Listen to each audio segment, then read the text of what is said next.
warahmatullahi wabarakatuh. Saya Nanda Kelsa Febilila dengan NIM SSI 2023-03606 dari Prodi S1 Sistem Informasi. Pada kesempatan kali ini, saya akan mempresentasikan hasil review paper dengan judul Penerapan AHP dan SAW dalam menentukan penerima beasiswa pada International Talent Circulation atau INTEC-BES. Latar belakang penelitian ini adalah proses seleksi penerima beasiswa yang sebelumnya masih dilakukan secara manual, sehingga penilaian cenderung subjektif dan kurang transparan. Dalam proses seleksi terdapat beberapa kriteria yang harus dipertimbangkan, seperti nilai EPT, IPK, dan jurusan mahasiswa. Banyak kriteria tersebut membuat proses seleksi menjadi cukup kompleks. Oleh karena itu, penelitian ini menggunakan metode AHP dan SAW untuk membantu proses pengambilan keputusan secara lebih objektif dan efisien. Rumusan masalah dalam penelitian ini ada dua.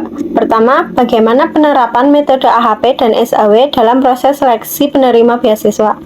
Kedua, bagaimana hasil perbandingan metode AHP dan SAW dalam menentukan peringkat penerima beasiswa.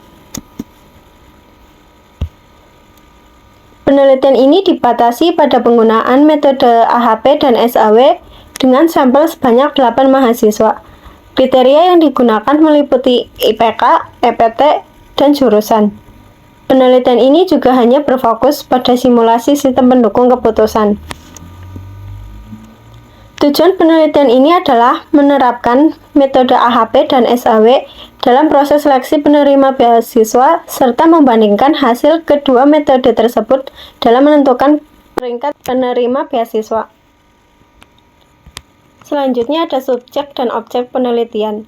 Subjek penelitiannya adalah data mahasiswa pendaftar beasiswa pada INTEC-BES. Sedangkan objek penelitiannya adalah sistem pendukung keputusan menggunakan metode AHP dan SAW untuk menentukan penerima beasiswa. Penelitian ini menggunakan metode kuantitatif dengan pendekatan sistem pendukung keputusan.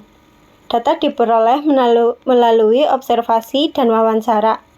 Metode AHP digunakan untuk menentukan bobot setiap kriteria, sedangkan metode SAW digunakan untuk melakukan proses perankingan alternatif. Hasil penelitian menunjukkan bahwa metode AHP dan SAW menghasilkan peringkat yang sama. Mahasiswa nomor 4 memperoleh peringkat tertinggi, kemudian diikuti mahasiswa nomor 8 dan nomor 2. Hasil tersebut menunjukkan bahwa kedua metode mampu memberikan keputusan yang konsisten dan objektif. Penulis menyimpulkan bahwa metode AHP dan SAW efektif digunakan dalam proses seleksi penerima beasiswa. Kedua metode mampu mengurangi subjektivitas penilaian, meningkatkan transparansi, serta membantu proses pengambilan keputusan menjadi lebih efisien. Kelebihan penelitian ini adalah menggunakan dua metode sekaligus sehingga hasilnya dapat dibandingkan. Selain itu, data diperoleh melalui observasi dan wawancara langsung, serta hasil kedua metode menunjukkan konsistensi yang baik. Kekurangan penelitian ini adalah jumlah sampel yang masih terbatas, yaitu hanya 8 mahasiswa. Kriteria penilaian juga masih sederhana dan sistem belum diimplementasikan secara penuh pada kondisi nyata. Demikian presentasi review paper yang dapat saya sampaikan.